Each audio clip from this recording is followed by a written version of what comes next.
The dust kicked up from the stagecoach wheels as it rattled into Agua Caliente, Arizona, carrying Sarah Sullivan and all her earthly possessions crammed into a single worn carpetbag. September 1878 had brought her across 3 territories, with nothing but a newspaper clipping advertising work at the Red Canyon Saloon, and a determination forged from desperation. Her father's gambling debts had claimed their family ranch 6 months prior, and her mother's grave was still fresh when the creditors came knocking. At 22 years old, Sarah had learned that survival meant swallowing pride and accepting whatever honest work presented itself, even if that work meant scrubbing beer-stained floors on her hands and knees. The town stretched before her like something from a fever dream, all weathered wood and red dust, buildings huddled together as if seeking protection from the relentless Arizona sun. The mountains rose in the distance, painted in shades of copper and gold, beautiful and indifferent to human struggle. Sarah climbed down from the coach, her worn blue calico dress already clinging to her skin in the dry heat. The driver tossed down her bag without ceremony, and she caught it against her chest, steadying herself on legs cramped from 2 days of travel. The Red Canyon Saloon stood at the end of the main street, a 2-story structure that had seen better days but maintained a certain rough dignity. Piano music drifted through the batwing doors, accompanied by the low rumble of male voices and occasional laughter. Sarah's stomach twisted with apprehension, but she straightened her shoulders and walked forward. The afternoon sun cast long shadows across the dusty street, and she was acutely aware of eyes following her progress. Women who walked into saloons unescorted were making a statement, whether they intended to or not. Inside, the air was thick with tobacco smoke and the yeasty smell of spilled beer. Her eyes needed a moment to adjust to the dimmer light. The saloon was larger than it appeared from outside, with a long mahogany bar running the length of one wall, tables scattered across the main floor, and a stage at the far end where a painted backdrop depicted mountains that bore little resemblance to the real ones outside. A dozen men occupied various positions throughout the room, most nursing drinks, a few engaged in card games. The piano player, an older man with magnificent white whiskers, continued his tune without looking up. "Help you, miss." The voice came from behind the bar, belonging to a heavy-set man with shrewd eyes and an impressive handlebar mustache. He was polishing a glass with methodical efficiency, his expression neutral but assessing. "I'm here about the position," Sarah said, forcing her voice to remain steady. "The advertisement in the Tucson paper. Sarah Sullivan." The bartender's expression shifted to something that might have been sympathy. "Right, we've been expecting someone. I'm Dutch Kowalski. I manage this place for the owner. The work is hard, the hours are long, and the pay is $4 a week plus room and board. You'll be scrubbing floors, washing glasses, cleaning the upstairs rooms, and whatever else needs doing. You understand what kind of establishment this is?" "I understand it's a saloon," Sarah replied evenly. "I understand honest work when I see it." Dutch nodded slowly. "The girls who work upstairs, that's their business and their choice. Nobody will pressure you into anything you do not want to do. But you'll be cleaning their rooms and you'll treat them with respect. They work hard same as anyone. We clear on that?" "Yes, sir." "Drop your bag behind the bar for now. You can start right away if you are up for it. There is a mop and bucket in the back room, and God knows these floors have not been properly cleaned since our last girl ran off to get married 3 weeks ago." Dutch set down the glass and gestured toward a door behind the bar. "Your room is upstairs, end of the hall on the left. It is small, but it is yours. Meals are provided and you eat in the kitchen. Breakfast at 6, Dinner at noon, supper at 7. Miss those times, you go hungry until the next one. Sarah nodded, moving to deposit her carpetbag in the indicated spot. As she straightened, she became aware that the conversational hum in the room had died down. Several of the men were watching her with varying degrees of interest. Most looked away when she met their eyes, returning to their drinks and cards. But one man, seated alone at a table near the window, continued to regard her with an expression she could not quite read. He was perhaps 25 or 26, with dark hair that needed cutting and eyes the color of creek water in winter. His clothing marked him as a working cowhand, worn denim and a faded shirt, boots that had seen hard use. But there was something in the way he carried himself, an easy confidence that suggested he was comfortable in his own skin. A hat rested on the table beside a half-empty glass of whiskey, and his hands, she noticed, were calloused and scarred from hard work. "That's Cole Vance," Dutch said quietly, following her gaze. "He is one of the ranch hands from the Double Bar 7, couple hours north of here. Good man. Keeps to himself mostly. Do not mind him staring. He will get over his curiosity quick enough."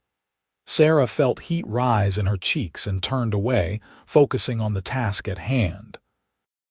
Dutch showed her to the back room, which was more of a large closet containing cleaning supplies, stacks of bar towels and crates of bottles. The mop was there as promised, along with a bucket that had seen better days. She hauled both out, filled the bucket from the pump outside the back door, and added a measure of lye soap that made her eyes water.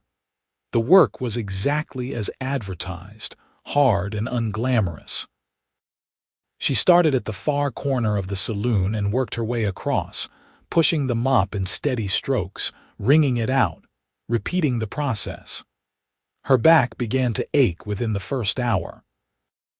The men around her continued their activities, occasionally shifting their feet or moving their chairs to allow her passage. Most ignored her entirely, which was a blessing. She kept her eyes down and focused on the rhythm of the work, finding a kind of meditation in the repetition. She had made it perhaps a quarter of the way across the room when she heard the scrape of a chair being pulled out. She glanced up, startled, to find Cole Vance standing beside his table, one hand resting on the back of a second chair he had drawn away from the table. "You look like you could use a break," he said. His voice was low and rough-edged like gravel underfoot. "Sit with me instead." Sarah stared at him, the mop handle still clutched in her damp hands. Every instinct told her this was improper, that accepting such an invitation would be a mistake. But there was nothing predatory in his expression, no hint of the leering interest she had braced herself to encounter. Instead, he looked almost uncertain, as if he had surprised himself by making the offer. "I have work to do," she said carefully. "Work will still be there in 10 minutes. Dutch runs a decent place, but he will work you until you drop if you let him. Trust me, I have seen it before." Cole gestured to the chair again. "Please, I am not trying to be forward. You just look like you could use a friendly face." There was something disarming about his honesty. Sarah glanced toward the bar, where Dutch was drawing a beer for another customer, apparently unconcerned with her conversation. She made a decision that felt both reckless and necessary, leaning the mop against a nearby support beam and crossing to the table. She sat carefully on the edge of the chair, her posture stiff with awareness of the eyes that would surely be watching. Cole settled back into his own chair, a slight smile touching his lips. "I am Cole Vance, Sarah Sullivan. Pleased to meet you, Miss Sullivan. Can I buy you a drink?" "I do not drink spirits," she said quickly. "How about some water then? Or Dutch makes a decent lemonade if we ask nice." Without waiting for her answer, Cole raised his hand and caught Dutch's attention, holding up 2 fingers and making a gesture Sarah did not understand. Dutch nodded and began preparing something behind the bar. "You did not have to do that," Sarah said. "I wanted to." Cole leaned back in his chair, regarding her with those unsettling pale eyes. "You are a long way from home, I am guessing. What makes you say that?" "The way you looked at the mountains when you arrived, like you were seeing them for the first time. Also, your boots are wrong for desert country. Those are made for mud and rain, not sand and heat." Sarah glanced down at her boots, embarrassed to realize he was right. They were the same boots she had worn on the ranch in eastern New Mexico, where summer storms turned everything to mud. "I came from near Las Vegas. The New Mexico one, not the Nevada one. Long trip. What brings you to Agua Caliente? Work, same as anyone." Cole nodded, not pushing for more details. Dutch arrived with 2 tall glasses of cloudy lemonade, setting them on the table with a meaningful look at Cole that Sarah could not interpret. Cole handed him a coin and waved away the change. When Dutch had retreated, Cole pushed 1 glass toward Sarah. She lifted it gratefully, the cold moisture on the glass a relief against her palm. The lemonade was tart and sweet in equal measure, and she had to restrain herself from gulping it down. "Thank you," she said. "That is very kind." "So what do you think of our little town so far?" Cole asked. "I have not seen much beyond the stage-coach station and this saloon," Sarah admitted. "It seems, well, hot." That surprised a laugh from him, genuine and unguarded. "That is Agua Caliente for you. Means hot water in Spanish on account of the springs up in the hills. Not much to recommend it except the cattle like it well enough, and the water is clean.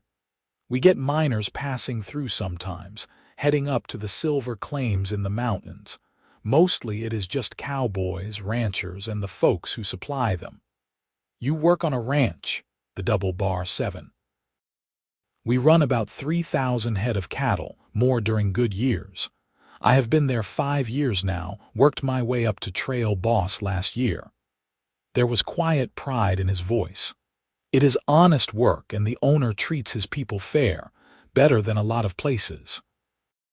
Sarah sipped her lemonade, studying him over the rim of the glass. There was something about Cole Vance that drew her attention despite her best efforts to remain professional and distant.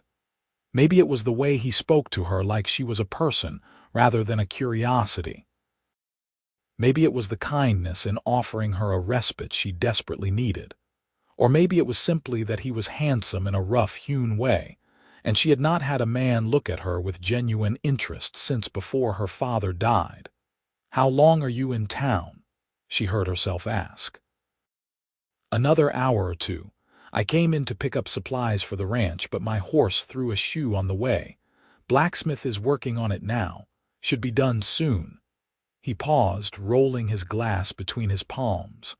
"I come into town most Saturdays, though. It is a bit of a ride, but worth it for a change of scenery. I imagine ranch work keeps you busy." "From sunup to sundown and then some, but I like it. The work makes sense, you know. Cattle need tending, fences need mending, horses need training. You do the work, you see the results." "It is simple." "Nothing about this life seems simple," Sarah said quietly. Cole's expression softened. "No, I suppose it is not, but some things are simpler than others." He drained the last of his lemonade and set the glass down with a decisive click. "I should let you get back to your work before Dutch decides I am being a bad influence. But I hope you will let me buy you another lemonade next Saturday, Miss Sullivan, if you are inclined." Sarah felt a flutter in her chest that had nothing to do with exertion. "I might be inclined, Mr. Vance." "Cole," he corrected, standing and settling his hat on his head. "Nobody calls me Mr. Vance except the preacher's wife, and she does it to make me feel guilty about missing services. Then you should call me Sarah." "Sarah." He said her name like he was testing the weight of it. "I will see you next Saturday, Sarah Sullivan." She watched him walk to the bar, exchange a few words with Dutch, and then pushed through the batwing doors into the afternoon sunlight. Only when he was gone did she realize she was smiling. The feeling was so unfamiliar after months of grief and hardship that it took her a moment to identify it. Hope, she thought. This is what hope feels like. The rest of the afternoon passed in a blur of physical labor. She finished the main floor, then tackled the stairs, scrubbing each tread until her shoulders burned. The upstairs hallway was dimly lit by oil lamps, lined with doors that led to the rooms where the saloon girls conducted their business. Sarah tried not to think too hard about what happened behind those doors, focusing instead on the simple mechanical tasks of sweeping and mopping. One door opened as she worked, revealing a young woman perhaps a few years older than Sarah, with elaborate curls piled atop her head and a silk robe wrapped around her thin frame. She regarded Sarah with curious eyes. "You are the new cleaning girl." Her voice was surprisingly refined, with an accent Sarah could not place. "Yes, madam, Sarah Sullivan." The woman laughed, not unkindly. "Do not call me madam, makes me feel ancient. I am Pearl Washington, though that is not the name my mama gave me." She leaned against the doorframe, studying Sarah with frank interest. "Dutch treating you decent?" "Yes. He seems fair." "He is, mostly. Just do not let him push you around too much. You are allowed to say no if he asks for more than you can manage. And if any of the customers give you trouble, you tell Dutch or one of us girls. We look after our own around here." Sarah felt an unexpected warmth at the words. "Thank you. I appreciate that." Pearl nodded and withdrew back into her room, closing the door softly. Sarah continued her work, surprised by the kindness. She had expected judgment or hostility from the women who worked upstairs, women whose profession existed in the shadowy moral territory that respectable society preferred to ignore. Instead, she had found something that felt almost like solidarity. By the time evening fell, Sarah was exhausted in a way that went bone deep. Dutch showed her to her room, a small square space with a narrow bed, a washstand, and a single window that looked out over the back alley. It was sparse, but it was clean, and most importantly, it was hers. She collapsed onto the bed fully clothed, too tired even to light the lamp. Sleep claimed her within moments, dreamless and heavy. The next days fell into a pattern. Sarah woke before dawn, washed in cold water from the pitcher, and made her way downstairs to help the cook prepare breakfast. After eating, she began the day's work, cleaning whatever needed cleaning. The saloon opened at noon, and from then until closing she was constantly in motion, fetching, scrubbing, hauling. The work was relentless, but she took a certain satisfaction in it. At least here her labor produced visible results. Floors that had been sticky with spilled liquor gleamed under her mop. Glasses that had been cloudy shone clean. The days blurred together, distinguished only by the slowly healing calluses on her hands and the deepening ache in her muscles. But as Friday evening approached, Sarah found herself thinking more and more about Cole Vance and his promise to return on Saturday. She told herself it was foolish to put stock in the casual words of a cowboy she had spoken to for 10 minutes. Men said many things they did not mean. But some stubborn part of her heart insisted on hoping anyway. Saturday arrived with the same relentless heat as every other day. Sarah rose early, took extra care with washing, and braided her hair with fingers that trembled slightly.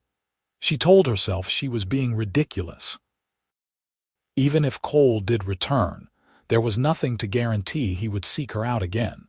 He had probably forgotten their conversation entirely. The morning passed with agonizing slowness.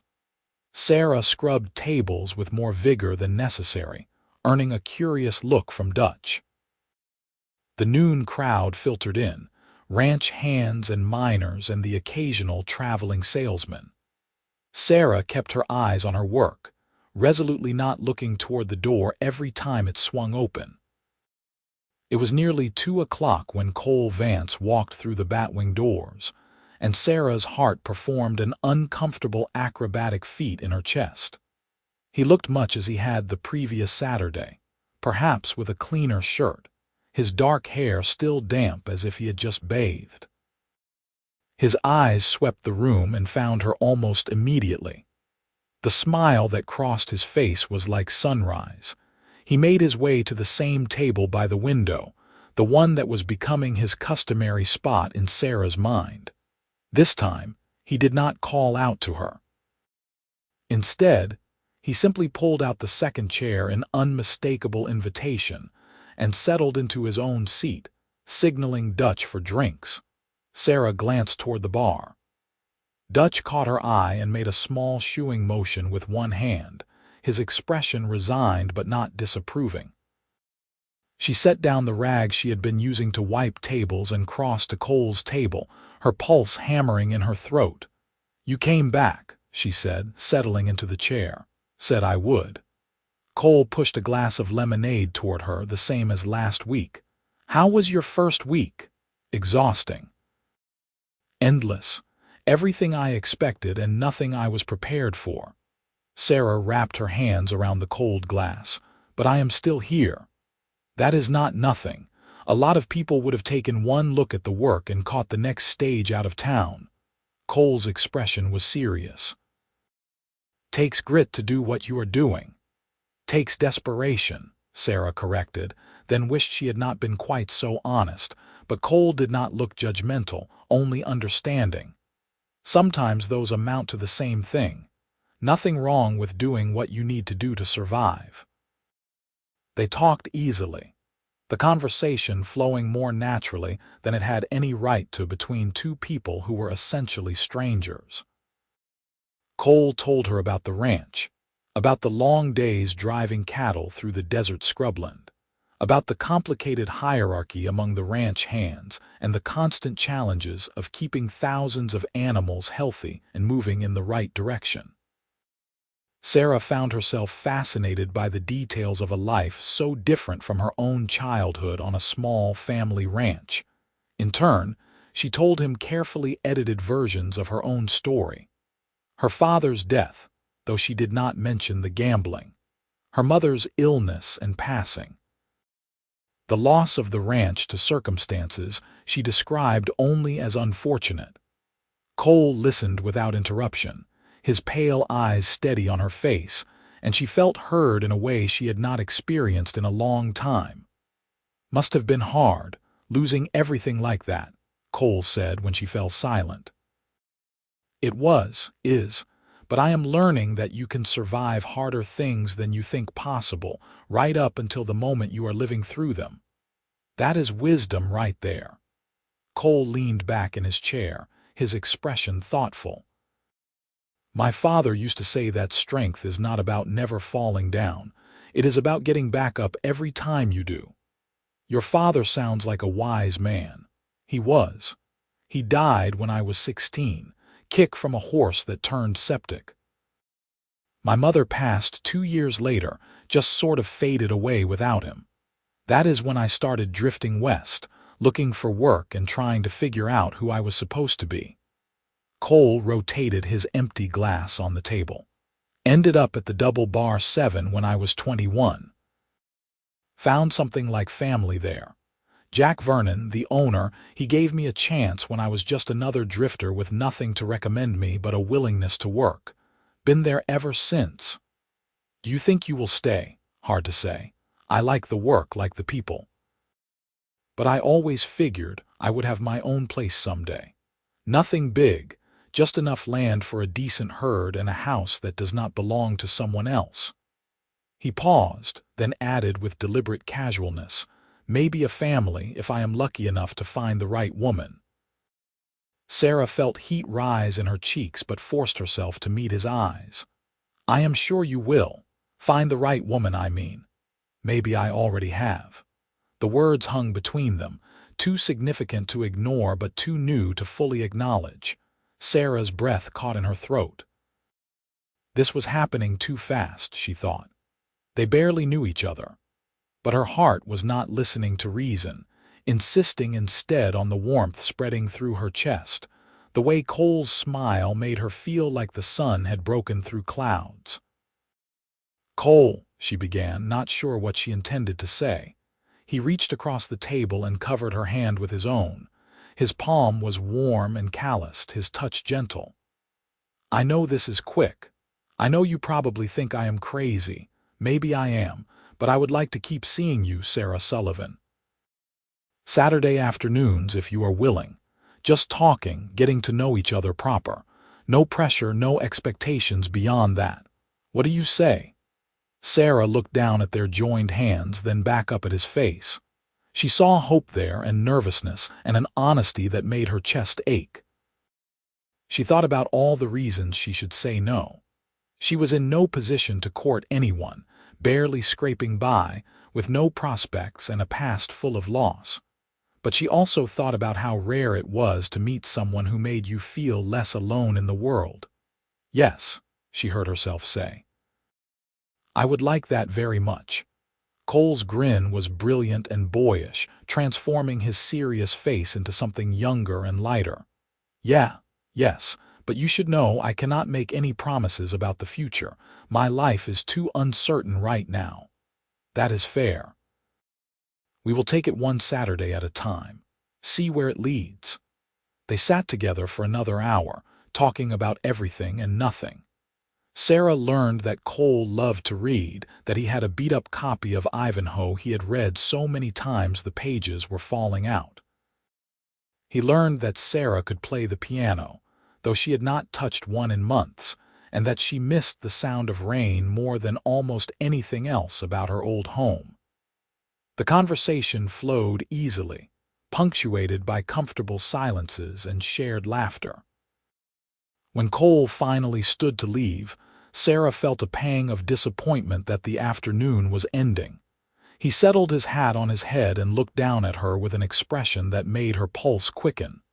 "Next Saturday," he said. It was not a question, but she nodded anyway. "Next Saturday."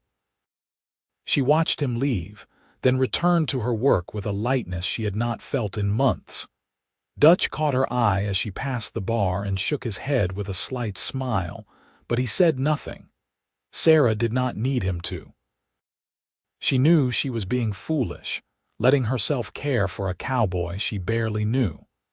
But after months of nothing but loss and hardship, foolishness felt like a luxury she desperately needed. The next weeks established a rhythm that became the backbone of Sarah's life. Monday through Friday, she worked from dawn until exhaustion claimed her, scrubbing and cleaning and hauling. The work remained hard, but she grew stronger, her muscles adapting to the demands. Dutch was gruff but fair, and the saloon girls had adopted her as something like a younger sister, looking out for her in small ways. Pearl taught her how to pin her hair so it would stay out of her face during work. Another girl, a redhead who went by the name Ruby, showed her how to make a salve for her work-roughened hands from beeswax and oil. But it was Saturdays that shone like beacons through the week. Cole Vance arrived faithfully every Saturday afternoon, and each time Sarah felt her heart lift at the sight of him. They fell into their own ritual. He would take the table by the window, she would join him when Dutch allowed, and they would talk over lemonade until the afternoon shadows grew long. Through these conversations, they built a foundation of knowledge about each other. Sarah learned that Cole was 26, that he had a scar on his left shoulder from a steer's horn, that he was teaching himself to play the harmonica with mixed results. Cole learned that Sarah was 22, that she had wanted to be a schoolteacher before her father's death had derailed those plans, that she had a fierce, stubborn streak that showed itself in unexpected moments. The conversations gradually grew more personal, more intimate. Cole told her about the loneliness of ranch life, the way it could make you feel like the only person in the world, despite being surrounded by other hands. Sarah confessed her fears about the future, about whether she would ever have anything resembling security again. They discovered shared dreams, things they wanted from life that they had rarely voiced aloud. A home, family, the simple contentment of building something that would last. 5 weeks after they first met, Cole arrived at the saloon with something hidden in his coat pocket. Sarah had grown attuned to his moods, and she recognized immediately that he was nervous about something.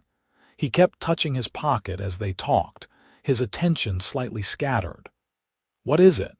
she finally asked. "You have been fidgeting like a boy at church for the past 20 minutes. Cole laughed, caught out. "That obvious, huh?" He pulled out a small package wrapped in brown paper and tied with string. "I brought you something. It is not much, but I saw it in the general store and thought of you." Sarah took the package with trembling fingers. Nobody had given her a gift in so long she had almost forgotten what it felt like. She carefully untied the string and folded back the paper to reveal a book. Not new, but well cared for, with a green cloth cover embossed with gold lettering. Wuthering Heights. "I remember you said you liked to read," Cole said, words tumbling out in a nervous rush. "And Mrs. Henderson at the store said this was a good one, though she warned me it is kind of sad. If you have already read it or you do not like it, I can try to exchange it for something else." "Cole." Sarah looked up at him, her vision slightly blurred. "This is perfect. I have wanted to read this for years. Thank you." The relief on his face was palpable. "You are welcome. I just thought with all the work you do, you might like something to help you escape for a while." Sarah ran her fingers over the embossed cover, overwhelmed by the thoughtfulness of the gesture. It was not an expensive gift, but it showed he had been paying attention, that he cared about what brought her joy. "I will treasure it," she said quietly. That evening, she stayed up late reading by lamplight, exhaustion forgotten in the sweep of the story. And when she finally slept, it was with the book tucked under her pillow, and a warmth in her chest that had nothing to do with the desert heat. The following Saturday, Sarah had a gift of her own to give. She had spent her meager wages on ingredients and prevailed upon the saloon cook to let her use the kitchen early one morning. The result was a tin of oatmeal cookies, a little lopsided but edible. She presented them to Cole with a mixture of pride and embarrassment. Cole bit into one and his eyes widened. "These are delicious. They are a little burned on the bottom. I do not care. These are the best cookies I have had in years." He ate 3 in rapid succession, then carefully closed the tin. "I am going to save the rest and make them last as long as I can. You do not have to do that. They are just cookies. They are not just cookies. They are the first thing someone has baked for me since my mother died. That makes them special." Cole's expression was tender and open, and Sarah felt her defenses crumbling further.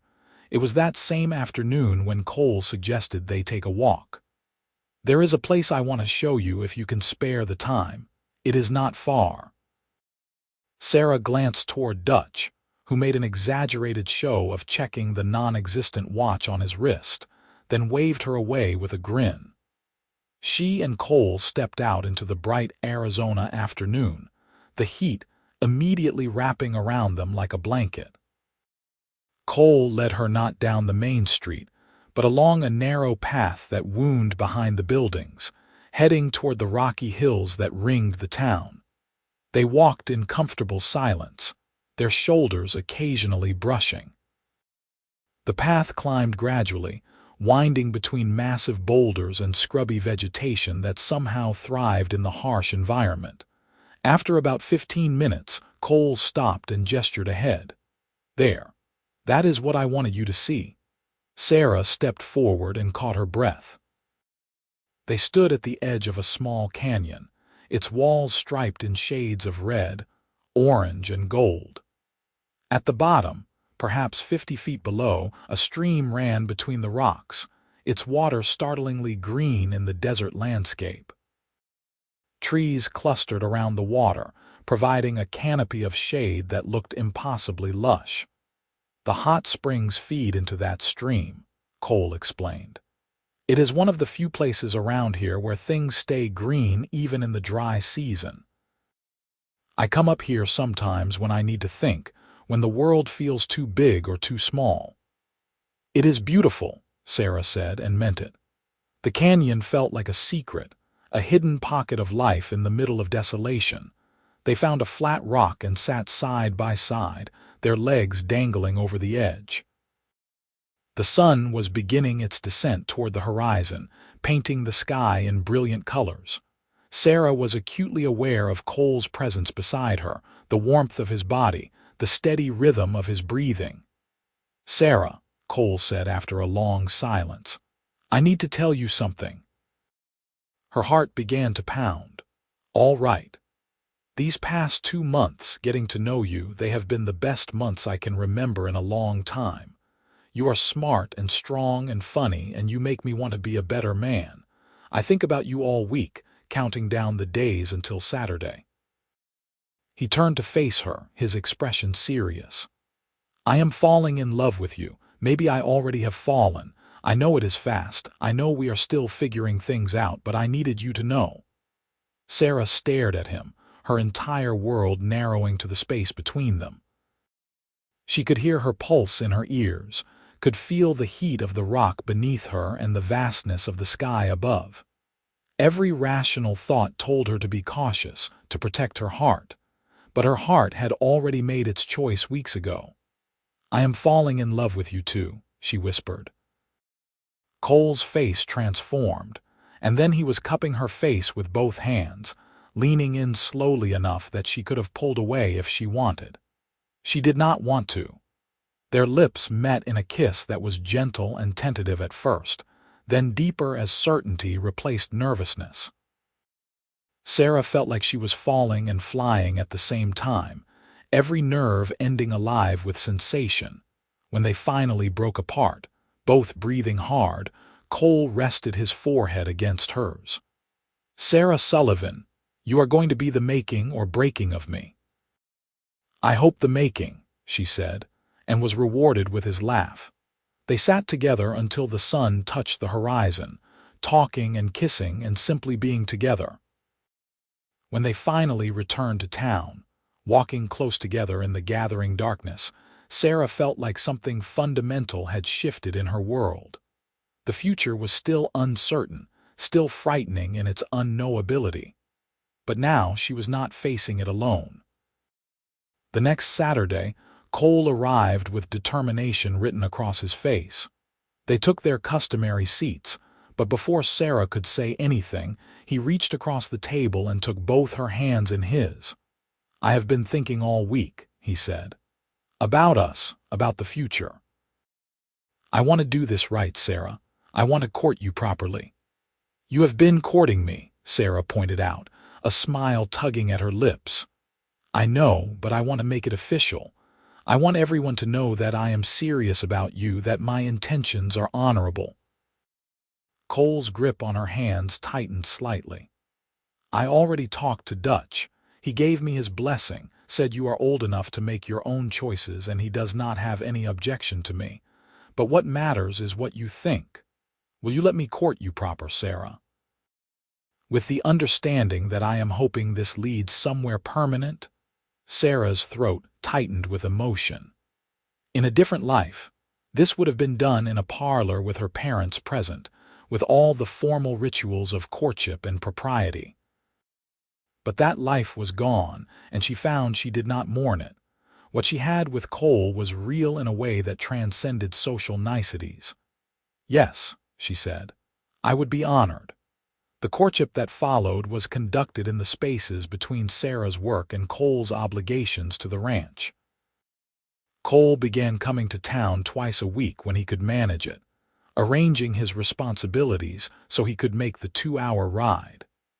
They took walks, went to church together on Sundays when Cole was in town, and spent long hours talking about everything under the sun. Dutch, who had initially been skeptical, warmed to Cole after seeing how he treated Sarah. "That boy is decent," he told Sarah one evening. "Not many cowboys would ride 4 hours round trip twice a week just to spend a couple hours with a girl. He is serious about you." The saloon girls were even more enthusiastic. Pearl took Sarah aside one day and gave her a talk that would have made a preacher's wife faint, practical advice about men and relationships delivered with Pearl's characteristic directness. "He is one of the good ones," she concluded. "Do not let him get away because you are scared. Scared is no way to live." As autumn arrived, bringing slightly cooler temperatures and occasional clouds, Sarah and Cole's relationship deepened. Cole told her about his dreams of having his own ranch someday, of building something that would last. Sarah shared her fears and hopes, the grief she still carried for her parents, the uncertainty about where her life was heading. One Sunday in late October after church services, Cole took Sarah to meet Jack Vernon, the owner of the Double Bar 7. Vernon was a grizzled man in his 50s, weathered by decades of ranch work, but his eyes were kind and his handshake firm. "So you are the woman who has my best trail boss riding back and forth to town like a lovesick puppy," Vernon said, but there was warmth in his voice. "Cole talks about you constantly. Sarah this, Sarah that, thought I better meet you and see if you are worth all the distraction." "And?" Sarah asked, lifting her chin. Vernon laughed, a deep booming sound. "I like you already. Anyone who does not take guff from an old codger like me is all right in my book. Cole, you have got good taste." They had dinner at Vernon's house, a substantial adobe structure near the ranch's main compound. Vernon's wife, Consuela, was a tiny Mexican woman with a will of iron and a heart of gold. She fussed over Sarah, insisted on feeding her until she was uncomfortably full, and pulled Cole aside at one point for a conversation in rapid Spanish that made his ears turn red. On the ride back to Agua Caliente, Cole was quieter than usual. Sarah, seated on the horse behind him with her arms wrapped around his waist, finally asked what Consuela had said to him. "She told me that if I let you get away, she would personally make sure I regretted it for the rest of my life," Cole said. "She likes you. They both do. I like them too. They seem like good people." "They are. Jack and Consuela, they have been like parents to me. Their opinion matters." Cole paused, then added, "Sarah, I have been thinking about the future, about us." Sarah's heart began to race, but she forced her voice to remain calm. "What about us? I love you. I am more certain of that than I have been of anything in my life, and I think you love me too." "I do," Sarah said quietly. "You know I do." "Then I want you to know that I am going to ask you to marry me, not today, not even next week, but soon. I am working on something, a plan, and when it is ready, I am going to ask you proper. I just wanted you to know it is coming, so you can be thinking about your answer." Sarah tightened her arms around him, pressing her face against his back. "I do not need to think about my answer," she said. "It is yes. It has been yes for weeks now." She felt Cole's body relax against hers, felt the shuddering breath he released. "Sarah Sullivan, you are everything I never knew I needed."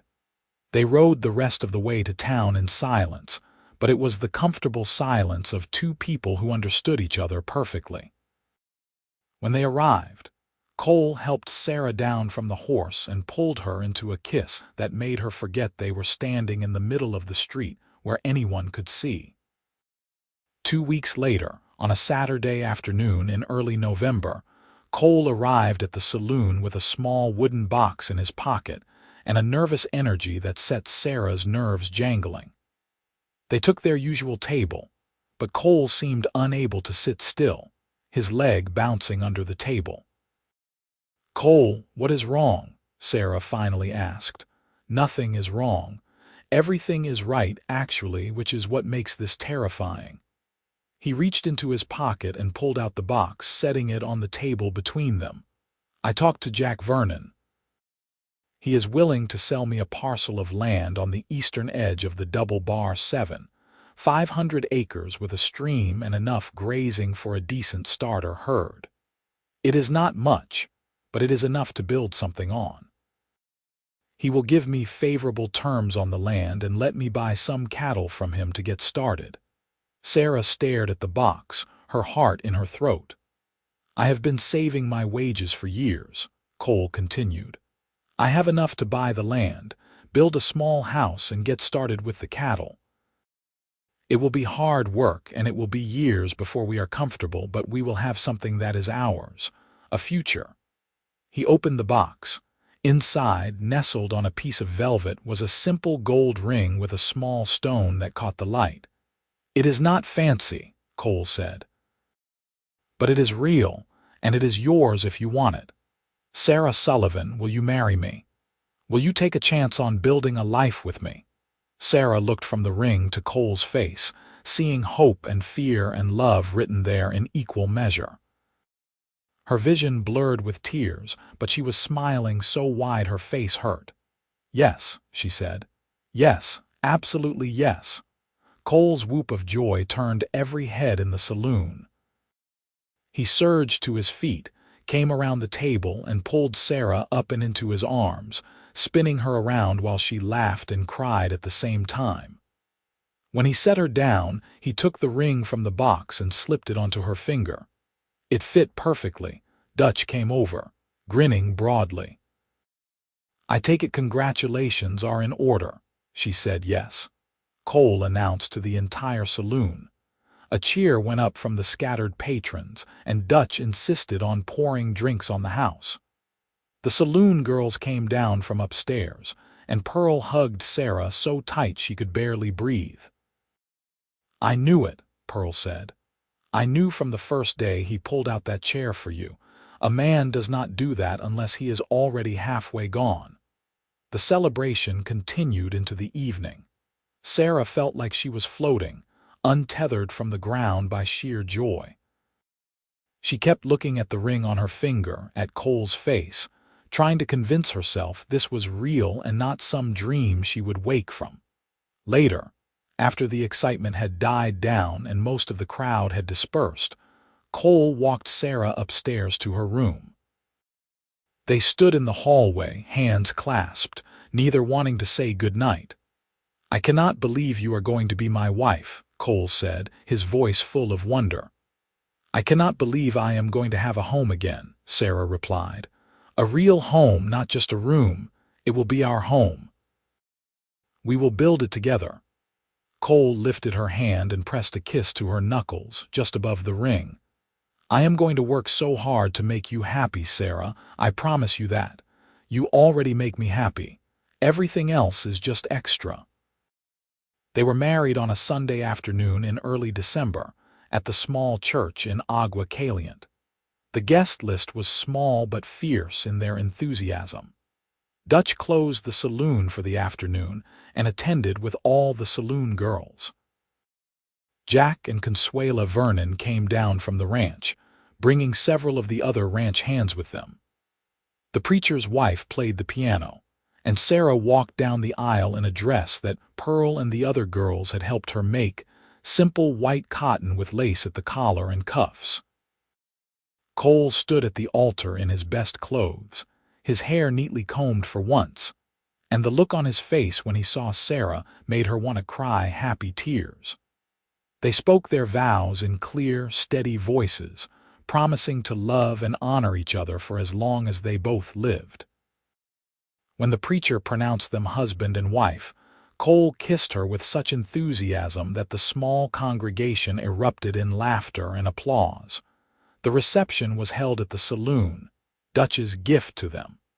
There was food and music and dancing.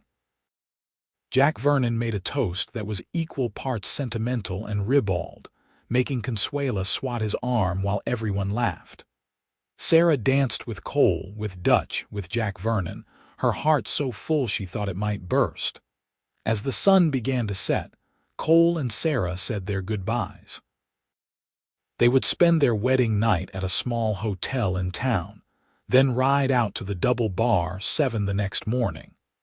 Cole had been given time off to work on their new property, and they would spend the next weeks building their future together. In the hotel room, simple but clean, Cole was suddenly nervous. "I have never," he began, then stopped, his ears reddening.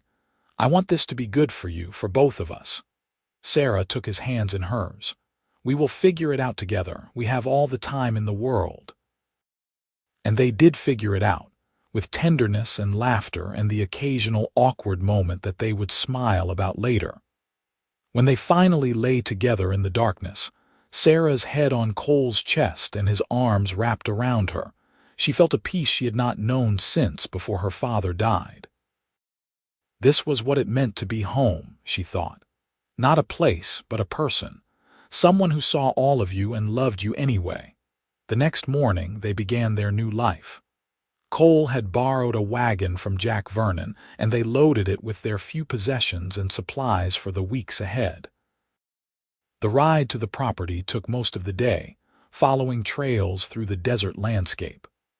When they finally arrived, Sarah understood why Cole had chosen this land.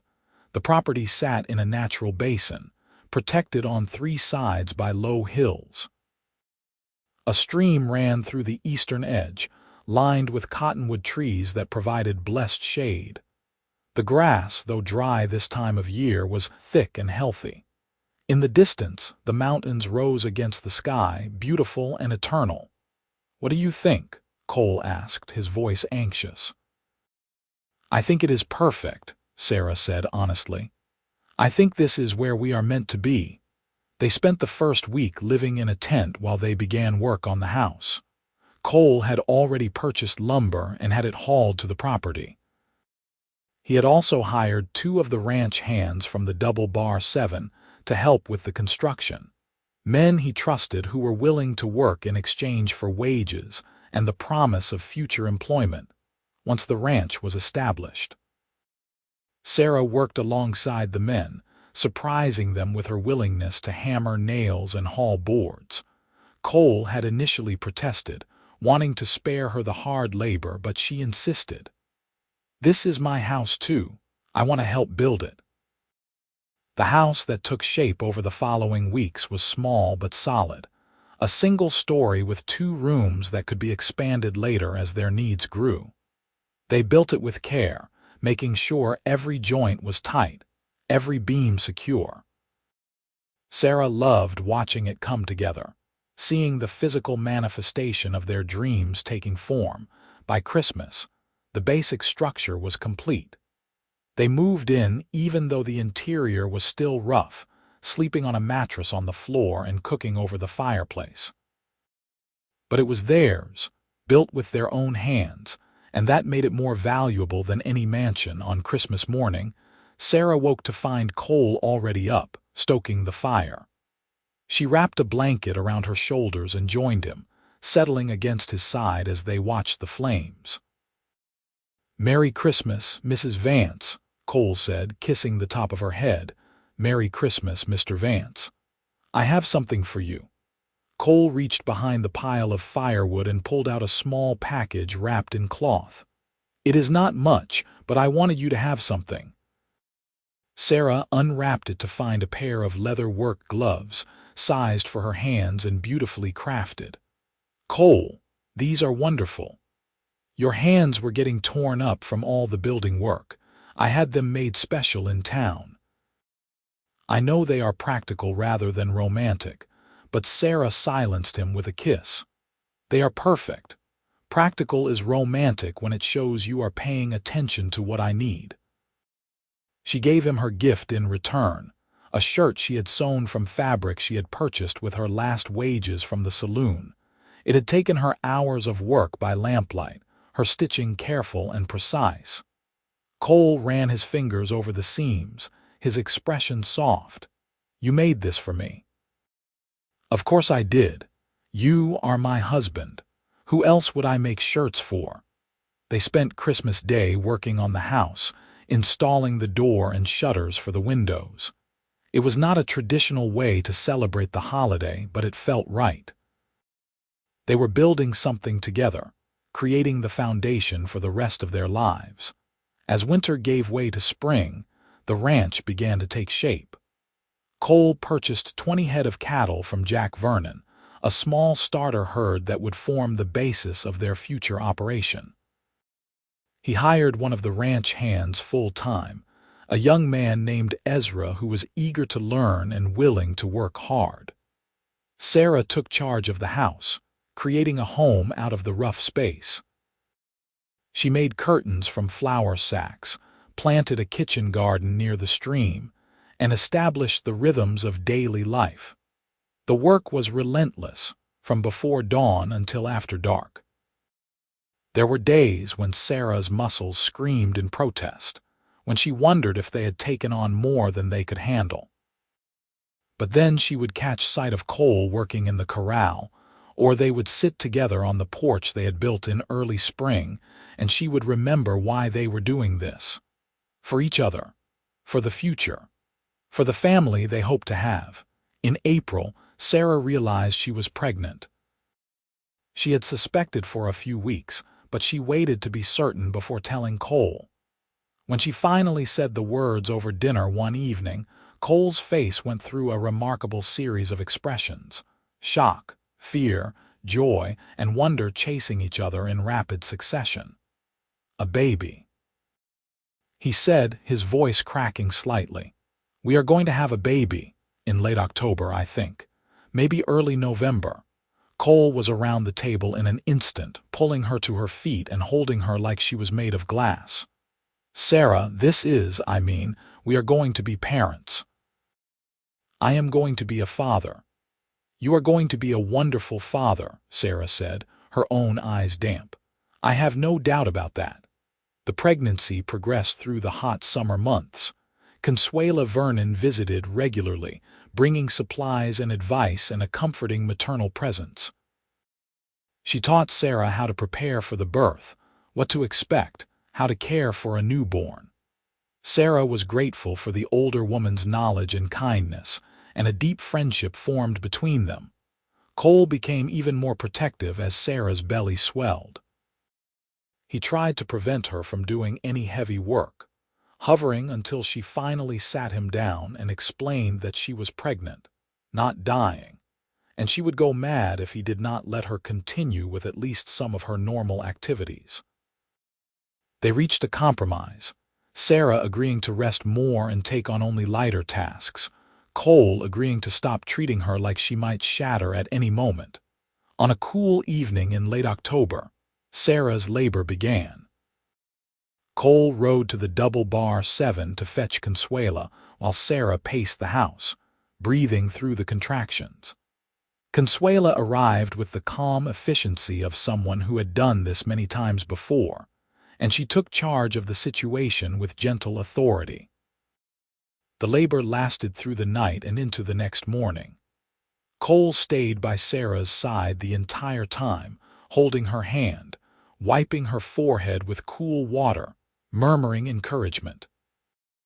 When the final push came and the baby emerged, wailing its protest at the world, Consuela's face split into a huge grin. "You have a son," she announced, placing the squirming, red-faced infant on Sarah's chest. Sarah looked down at the tiny person in her arms, overwhelmed by a love so fierce it felt like being struck by lightning. The baby had a shock of dark hair like his father and lungs that suggested he would be making his opinions known for years to come. "Hello, little one," she whispered. "We have been waiting for you." Cole, tears streaming down his face, touched his son's tiny hand with one finger. The baby's fist closed around it instinctively, and Cole made a sound halfway between a laugh and a sob. "He is perfect. Sarah, he is perfect." They named him James Cole Vance, after both his grandfathers. From the moment of his birth, James became the center of their world. Cole proved to be a devoted father, walking the floor with James when he fussed at night, singing off key lullabies, his large work-roughened hands impossibly gentle with his son. The months that followed were exhausting but joyful. Sarah learned to navigate the demands of motherhood while still helping with the ranch work. Cole expanded their herd, and by the following spring, they were beginning to see real profits from their efforts. The ranch was not large by any standard, but it was thriving, a testament to their hard work and determination. When James was 6 months old, they held a small party to celebrate both his birth and their first anniversary. Friends from the Double Bar 7 and from Agua Caliente came to visit, filling the house and yard with noise and laughter. Dutch arrived with a beautifully carved wooden rattle for James and a basket of food from the saloon's cook. Pearl and the other girls brought clothes they had sewn for the baby, each piece made with care. As Sarah looked around at the gathered friends, at Cole holding their son and laughing at something Jack Vernon said, she felt a contentment so deep it brought tears to her eyes. She had lost so much, but she had found so much more. A home, a family, a love that had grown from a simple gesture, a cowboy pulling out a chair and inviting her to sit when she had expected nothing but hard work and harder times. Pearl noticed her tears and came over, slipping an arm around Sarah's waist. "Happy tears, I hope." "The happiest," Sarah confirmed. "I was just thinking about how much my life has changed in less than 2 years. If someone had told me the day I arrived in Agua Caliente that this is where I would end up, I would never have believed them." "That is what love does," Pearl said. "It takes you places you never expected to go and makes you glad you went there." The years that followed brought both challenges and triumphs. The ranch grew steadily, Cole's reputation as a fair and skilled cattleman spreading through the territory. They hired additional hands as the herd expanded, and Cole began taking on work as a guide for cattle drives, earning extra income that they funneled back into improvements to the property. James grew into a bright, energetic child with his mother's quick mind and his father's easy nature. When he was 3, Sarah gave birth to a daughter they named Lily Grace. 2 years after that, another son arrived, whom they named Thomas after Sarah's father, a gesture that both honored her past and acknowledged the family she had built. The house expanded with the family, new rooms added as they could afford them. Sarah planted trees that would someday provide shade, started a larger garden, and created a home that was warm and welcoming. She taught the children to read, told them stories, and instilled in them the values of hard work and kindness that had sustained her through her own trials. Cole remained the same steady, loving man she had fallen in love with, though time and hard work had added weathering to his face and silver to his dark hair. They still took time for each other, stealing moments alone when the children were asleep, sitting together on the porch after long days, their hands clasped and their shoulders touching on their 10th anniversary. Cole surprised Sarah with a trip to Tucson.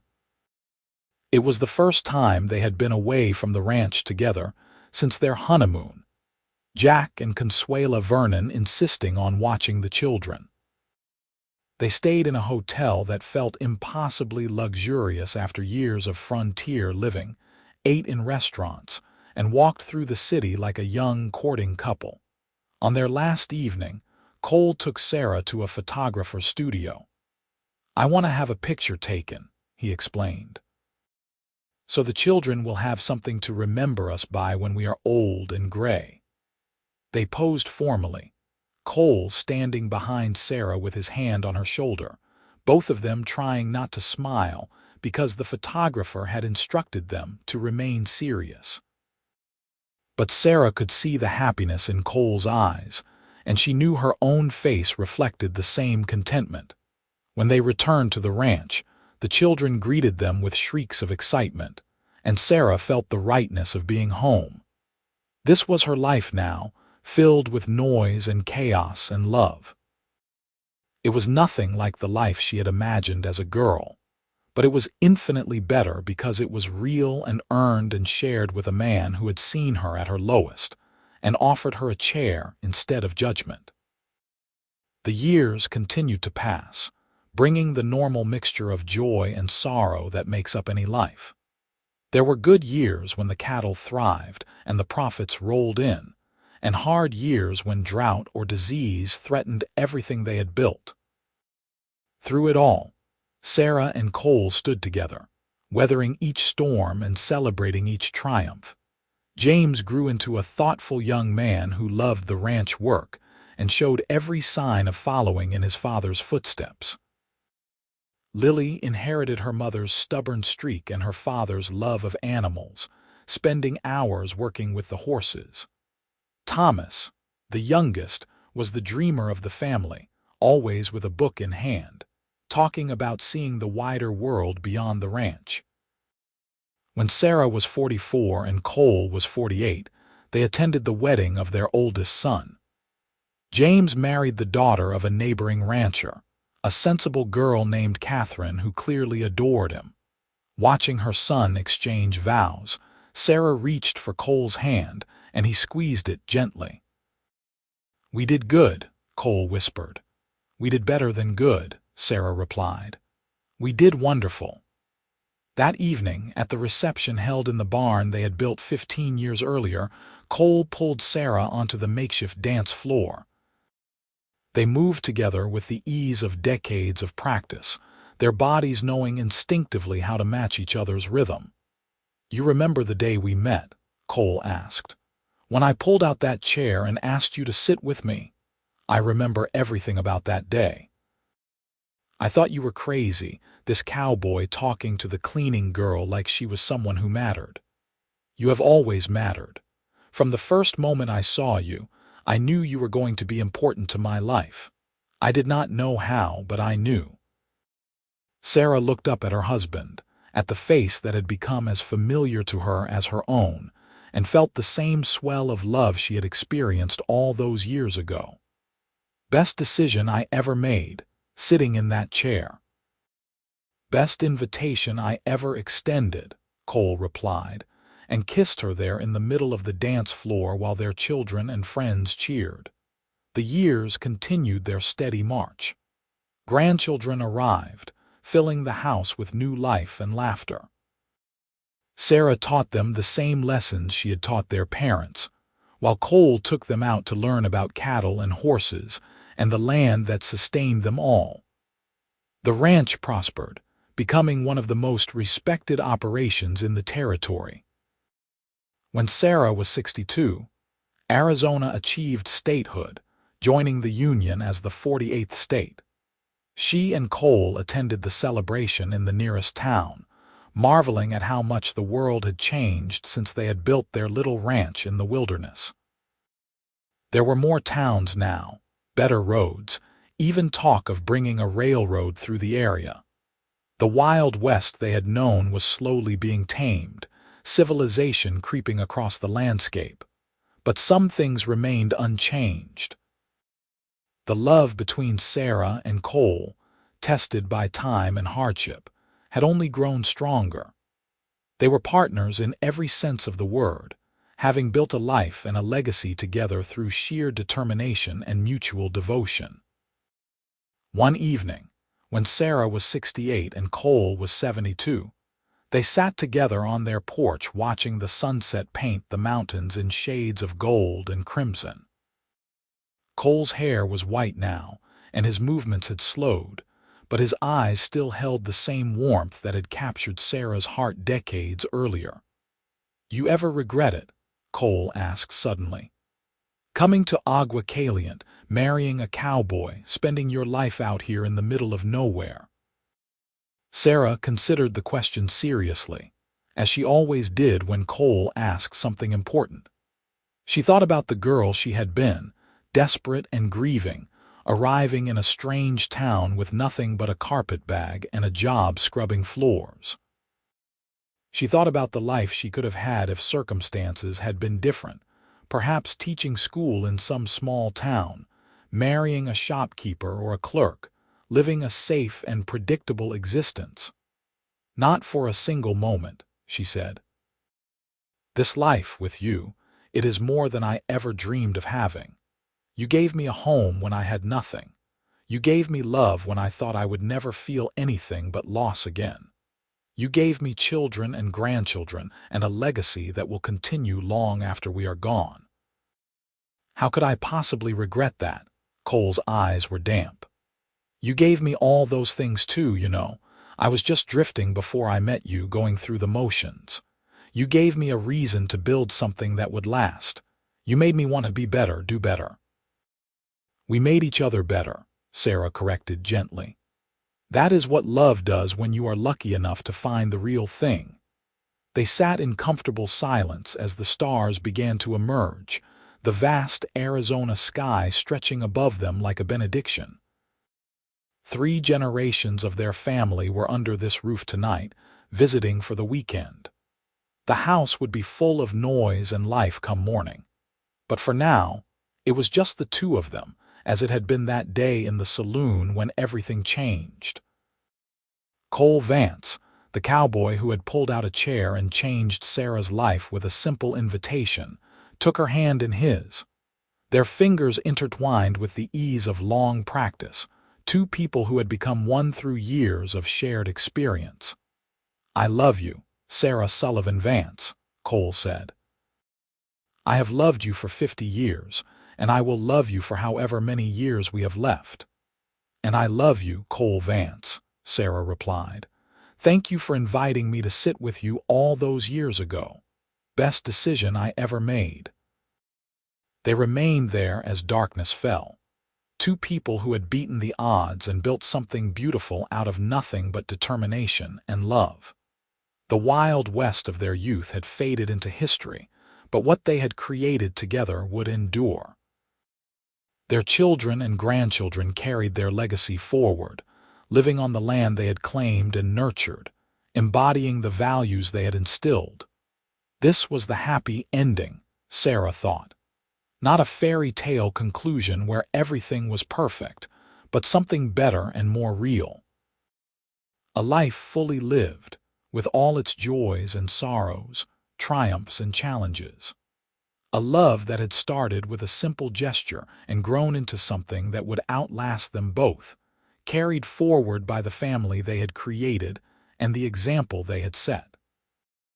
As the moon rose over the mountains, Sarah leaned her head against Cole's shoulder, feeling the steady beat of his heart. They had been hired by life to scrub floors and tend cattle, to do the hard and unglamorous work of survival. But somewhere along the way, they had built a kingdom out of dust and determination, and ruled it together with love and mutual respect. The story that had begun in a dusty Arizona saloon in 1878 had become a legend told to children and grandchildren. A reminder that sometimes the best things in life start with someone pulling out a chair and saying, "Sit with me instead." And in the end, that simple act of kindness and recognition had changed everything, creating a love story that would be remembered long after both of them were gone. Cole and Sarah Vance lived out their remaining years surrounded by the family they had built and the land they loved. When Cole passed at the age of 84, Sarah held his hand and told him all the things she had told him 1,000 times before, ensuring his last moments were filled with love and reassurance. She followed him 2 years later, at the age of 80. Her children and grandchildren gathered around her bed as she smiled and spoke his name one final time. They were buried side by side on a hill overlooking the ranch, 2 simple headstones marking the resting place of 2 extraordinary people who had lived ordinary lives with exceptional love. The ranch continued under the management of their children and grandchildren, the Vance name becoming synonymous with integrity and quality throughout Arizona. And sometimes, when the wind blew just right across the desert, visitors to the old homestead swore they could feel the presence of 2 souls who had loved each other so well and so completely that even death could not fully separate them. The house they built with their own hands still stood, testament to the enduring power of love and determination. Their story, born from desperation and transformed by a single act of kindness, had become exactly what it deserved to be, a love story for the ages, grounded in the real and messy business of building a life together. From a saloon floor that needed scrubbing to a ranch that would stand for generations, Sarah Sullivan and Cole Vance had proven that sometimes the most extraordinary journeys begin with the simplest of invitations.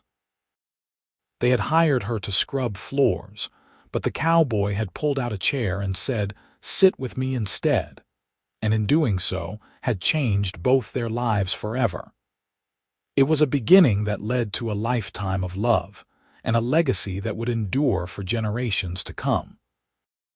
The end of their story was not an ending at all, but a continuation, living on in the hearts and lives of everyone they touched. And that, perhaps, is the truest kind of happy ending, one that echoes forward through time, reminding us all that love in its purest form is both the simplest and most powerful force in the universe. Sarah and Cole had found that love in the most unlikely of places, and they had nurtured it into something that would never truly die. Their story was complete, their journey finished, but what they built together would last forever. The ranch still operates to this day, now in its sixth generation of Vance family ownership, a living monument to two people who took a chance on each other when they had every reason to play it safe. Visitors who come to tour the historic property always ask about the portrait that hangs in the main house, the formal photograph of a serious-looking couple who cannot quite hide the love shining in their eyes.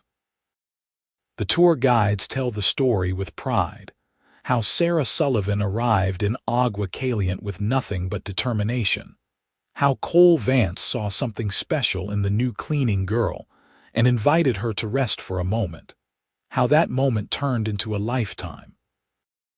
They tell about the house built by hand, the ranch carved from wilderness, the family raised with love and discipline. They tell about a love that conquered hardship and created something that would outlast the wildness of the West itself. And every time the story is told, it ends the same way, with the reminder that sometimes the greatest adventures begin with the smallest gestures. A chair pulled out, an invitation extended, a moment of kindness that changes everything. Sarah and Cole Vance lived, loved, and left behind a legacy that proved the power of seeing worth in another person, of taking chances on connection, of building something meaningful one day at a time. Their story is finished now, complete in every way that matters, but it continues to inspire everyone who hears it. They hired her to scrub floors. The cowboy pulled out a chair and said, "Sit with me instead." And from that simple moment, an entire universe of love and family and legacy was born. It was, in every sense of the word, a perfect ending to a beautiful story.